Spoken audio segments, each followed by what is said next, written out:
Hi, Benjamin from the Nature Podcast here. Slightly different show for you this week. We're going to be covering some news stories and some stories from the Nature Briefing from the past week or so. And joining me to do so are two members of the team, Lizzie Gibney and Emily Bates. Lizzie, how are you doing today? Hi, Ben. Not too bad, thank you. Good to hear. Emily, great to have you as well. Lovely to be back. Thanks for having me. Well, a few stories to cover then. Lizzie, why don't you go first? There's an AI paper out in Nature this week, and you wrote a news story about it when it came out as a preprint earlier in the year. That's right. And this is all about large language models. We've obviously covered them in the past. And we know that they can be racist, they can be sexist, they have done things like making associations between Muslims and violence or stereotypes about women. And so we know that they're racist, they're sexist, they are prejudiced, and there have been efforts made to try and remove that from the system, efforts like having humans in the loop, so people who go in and actually change the results of the model. So if you try and use ChatGPT now, you will probably not get results like that. But that's because of these efforts to avoid this overt racism. But what this paper shows is that the racism is actually still there. It's just in more covert ways. And there's a great demonstration of that. And it's looking at dialects in particular and showing that the language models are racist towards users of different dialects of English. And so then this is really covert, insidious racism that can occur in some of these large language models when responding to text prompts, right? That's right. So the way they set up the experiment was to offer the language model two examples of text, and they weren't actually relevant at all to the questions they were then asking them. But the crucial thing was they were written in these different dialects. So one is written in African American English, which is a dialect that's associated with descendants of enslaved African Americans, and the other is standardized American English, so the kind of thing you'd hear on the news. The researchers presented the model with a text in one of those two dialects, and they say, person A says, blah, that text, and then ask them things like, what are they like? What is that person like? And they found that when you do that, the top associations for speakers of the African American English were much more negative. There was words like dirty, lazy, aggressive, and those kind of terms were absolutely not in the top 10 for when they presented the sample text as standardized American English. They also looked at jobs. So they asked the model, what jobs does this person do? And again, the text was completely irrelevant. It was just in a different dialect. And the jobs that the models were most likely to associate with the African American English speakers were ones that didn't need a degree. They were things like cook or soldier. So there's an inherent assumption in there that people who speak that dialect are uneducated. Now, the third example, I think, is really insidious. And that was thinking about criminal justice. And they asked the model if it would acquit or convict a defendant, again, based on this completely irrelevant text. It was just whether it was in an African American English dialect or not. And it gave a higher conviction rate for those with the dialect. And it also was more likely to give the death penalty. It was 28% for speakers of this dialect versus 23% for the standardized American English. Goodness. So criminal justice and recruitment are both areas that people are using AI at the moment. So this is clearly very worrying. What's the solution? How do we go around fixing this? I don't think that the authors of this paper are offering solutions, because one thing that they show is that some of the solutions we've tried in the past don't work. So they also compare what happens if you, instead of just using this text, you put in very obviously, this person is black, and then you ask the same questions. You don't get the racist responses because the fixes are already in place. The problem is no one's thought yet to try and fix the system for dialect. So maybe they could go in, maybe they could do the same kinds of things that they've done already and effectively fix it so that when you prompt with a dialect like this, it doesn't have the same racist response. But as one commenter said to me when I was writing the story, that's just papering over the cracks. The LLM might always be using other indirect methods to be making effectively assumptions about a person's race or disability or gender in making its decisions. These models are based on effectively, biased training data. They're very narrow in where that data comes from in terms of the communities that it represents. So unfortunately, it seems like an awful lot of these problems are just going to remain in there, and we have to be extremely cautious about how we use the models as a result. How widespread was this? There are a bunch of different LLMs, right? Obviously, we talk about GPT because that's the one that most people have heard of. But was this across the board? They looked at 5 different LLMs. So that included GPT, and there was one from Meta in there as well called Roberta. So yeah, it was pretty universal, their findings. There was one other element that I wanted to mention, which was that the format of this study was quite nice because it mirrored studies that have been done in social science over the past decades looking at stereotypes. So they've done the exact same kind of test asking that, what do you associate with this person question, going back all the way to the 1960s. And they found that today's large language models are, in terms of the stereotypes they make, as racist as the 1960s US when we had Jim Crow laws and segregation. So I think it's a very smart way that they've been able to bring home that these problems are still there, even if there have been some attempts to deal with them. Getting this to the surface for more people to know that this is a problem, I guess, is really important. But as you've said there, it's a tough one to fix in terms of getting these models to not output this prejudiced nonsense. But I think you mentioned that systems like this are getting used much more widely in kind of social contexts. So this could have serious impacts on people's lives. Absolutely. You could imagine people might use a language model to summarize somebody's job application. They might ask it to provide a 1-paragraph summary for each person. And if it's making judgments like this based on dialect, it would be more negatively associating certain people, and it might mean they don't get the job. That's a very real use case that probably is happening now. And that's why this is really as worrying as it is. Well, Lizzie, thank you for bringing that story today. One we will continue to cover and others like it. But let's move on to the next story in today's news roundup. And I've got a story. It's an engineering story, but actually it's an engineering story from, well, about 6,000 years ago. Amazing. So they were doing engineering 6,000 years ago. Well, it seems like, yes, people aren't giving Neolithic humans as much credit as is due when it comes to things like engineering and physics and architectural principles, it turns out. So this is a story that I read about in Nature, and it's based on a Science Advances paper. Now, a couple of weeks ago, we had a really interesting story that, Emily, you covered about Stonehenge. Yes. And where one of the stones came from. Now, that was kind of a geology paper, and this one is kind of different, okay? This is, again, almost a straight engineering paper, and it revolves around something called the Dolmen of Menger. Okay, now I love a megalithic structure. I think Hadjaim in Malta is my favourite. But dolmen were kind of these tombs, right, of upstanding giant stones with some other stones on top, right? So they kind of created a little building with an entrance. And there's this giant one in southern Spain, as I say, the Dolmen of Menger, dated to between maybe 3,600, 3,800 BCE. So about 1,000 years older than Stonehenge.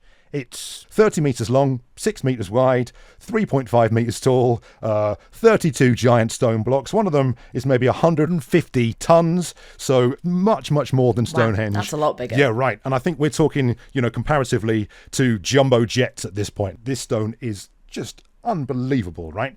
And always been a bit of a mystery as to how this structure was made, okay? And that's what some researchers have tried to answer in this new paper. So how did they go about figuring that out? How can you tell how it was made? Well, that's a good question. But you can't just go and sort of chip bits away, as we know, because this is a World Heritage Site. So what they did is they looked at some unpublished photographs from a previous excavation done a while back and some data from high-resolution laser scans, okay, which was done, I think, back in 2005.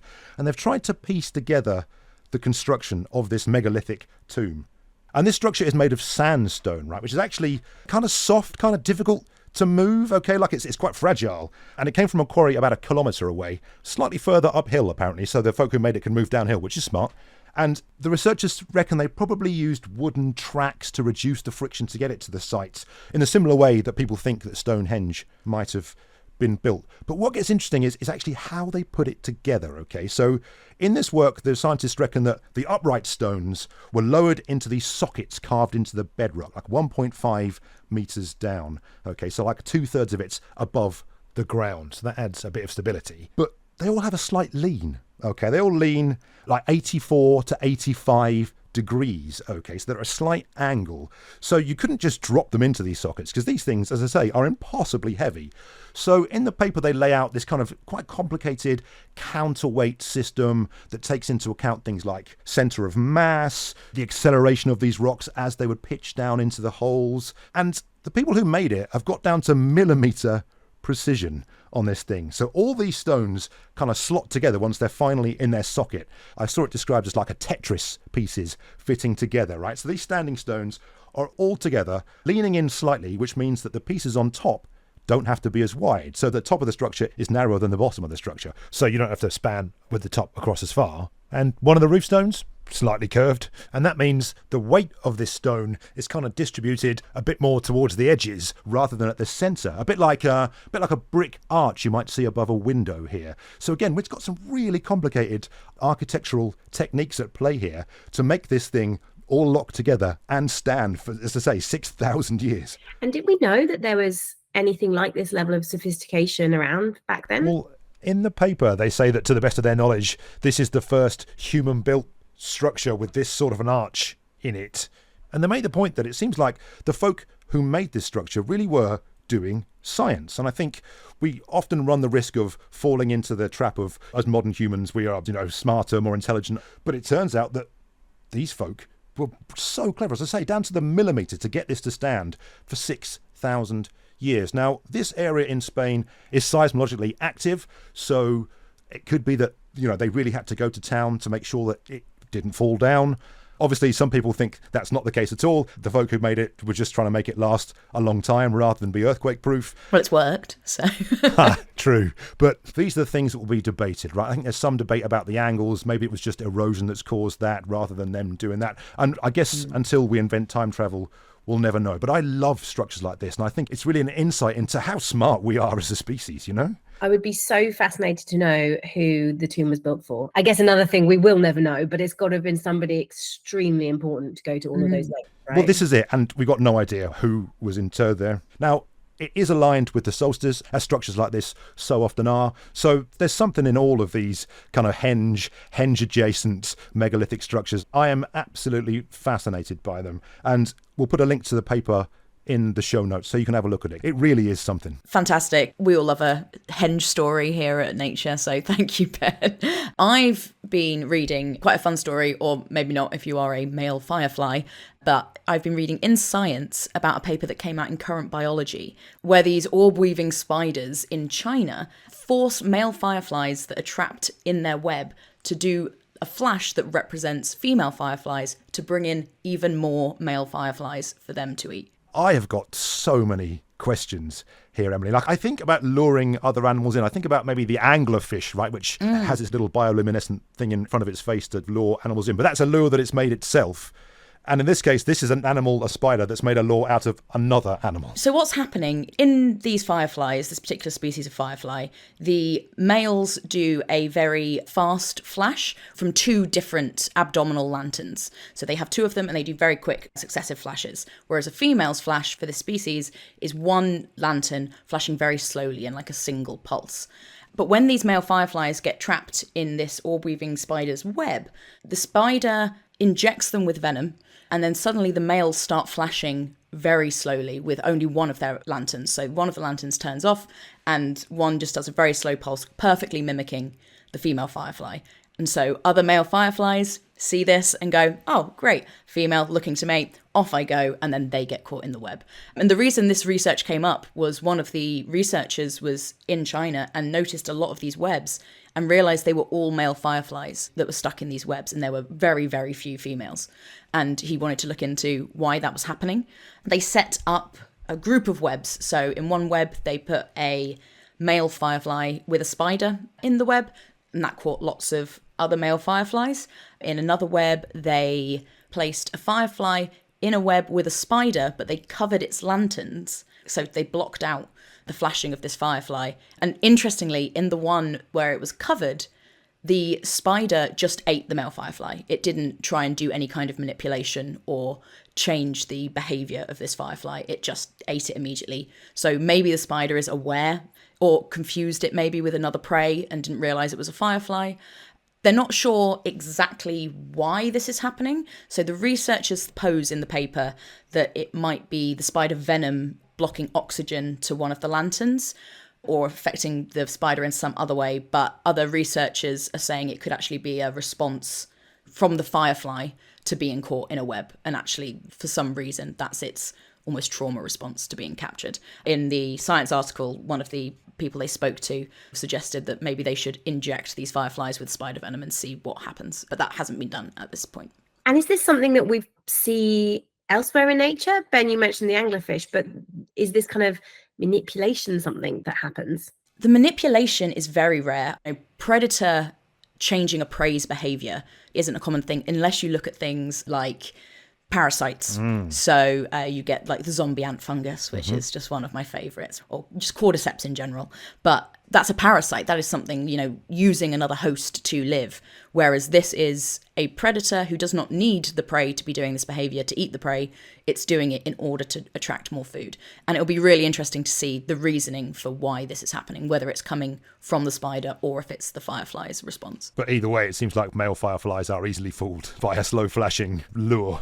It seems so. And interesting that maybe if they did it the other way around, if the male firefly was just doing its regular flash, maybe the females don't come over, or for whatever reason, this spider has decided that that's not necessary. I guess that's something that I'd be interested in. If all the male fireflies end up being eaten by these orb spiders, maybe their strategies will change. Maybe they'll no longer go to the females in the same way because it'll become dangerous. I'd be interested to see how this shifts the ecosystem for the fireflies. All right, well, listen, that is genuinely fascinating. I love an animal oddity story. Let's do one more this week. This is a little story that I read in Nature, and it's based on a paper in Physical Review E, and it's actually a research highlight, which are these excellent short summaries we have in Nature of Science papers. Now, it's a cool story, but it also is one that might make you shudder or set your teeth on edge a little bit, and it's the science of paper cuts. Nothing more painful than a paper cut. Well, this is absolutely true, right? Like, everyone's had one, right? We've all had a paper cut. They're annoying. They can get infected. They can actually, cause issues. But a question is, how are they made? And what's the optimum sort of paper for causing a paper cut? If that's the right word, optimum. Is that a good question that we need to ask? It's a question that physicists have answered, Emily, either way. So, of course, yeah. The question you need to ask before you can go the other way and say, okay, so how do we make paper that doesn't give paper? Exactly. Well, what's happened here is that some researchers, they've combined experiments and theoretical work to identify why only certain types of paper cut human skin, right? Because I think we know that a postcard, maybe that's not going to give you a cut, right? But if you're opening an A4 letter, that can give you a nasty one, right? And so what they've done is they got a bunch of different types of paper of different thicknesses, and they built a paper cut making machine, of course. And they used these different thicknesses of paper to cut gelatine. Okay, so this is a substance with mechanical properties, a little bit like human skin. And they worked out what the sweet spot is for cutting into human skin. Would you like to know the answer? No, but yes. It'd be like a legal or government letter or something, isn't it? That kind of slightly official paper, very crisp. Well, let's find out. So it turns out that paper thinner than 50 micrometers thick is unlikely to inflict any injury. Okay, this very thin paper, it lacks any structural integrity, right? And it will buckle, right? So it's not going to give you a cut. Now, paper over 100 micrometers thick, so that's about 0.1 millimeters, okay? That's got a low cutting probability as well because the force is distributed over a relatively large area. Now, it turns out that 65 micrometers is the most dangerous. And they've tried, as I say, like a dozen different types of paper. Now, some of the ones in the very top of likely to cut you, dot matrix printer paper, the one that had the holes down the side, apparently is the top. I'm not sure where they got hold of that. I haven't seen dot matrix printer paper in about 25, 30 years. Followed shortly by the paper that makes up the journals Science and Nature. Oh no. Yep. That's what they tested. And that's why we've gone digital. Yeah, well, I was going to say, for razor sharp science analysis, head over to nature.com/news. You're less likely to be injured. Yeah. But so it turns out they're three of the most dangerous paper types. Make of that what you will. I'm really intrigued by that because also I'm sure, saving costs and saving the environment. I imagine people are using thinner and thinner paper. And maybe that means fewer paper cuts. That's a good point, of course. And many places are paperless these days. But there is a little bit more to this. listeners can't see this, but your eyebrows have both raised up. And what they've done here, these researchers, is they use this knowledge to create a knife that can cut fruit and vegetables and chicken. But presumably it doesn't work too well if it gets wet. And there's a video of them iterating on that. And the last one they made is kind of like a 4-bladed instrument, which they call a recyclable knife. All made from paper. The handle is metal. I think there's some magnets in there, but like the blade is paper. Isn't that something? Wow. That is incredible. An actual like origami knife that works. Yeah. Absolutely. And I think it's fair to say that is at the cutting edge of science. Boo. Well, if I'm getting booed by the members of the podcast with me today, maybe that's time to call it a day. For more on these stories and where you can sign up for the Nature Briefing to get more like them delivered straight to your inbox, check out the show notes for some links. As always, you can keep in touch with us on X, we're at Nature Podcast, or you can send an email to podcast@nature.com. I've been Benjamin Thompson, and all that remains to say is Emily and Lizzie, thank you so much for joining me this week. Thank you. Thank you.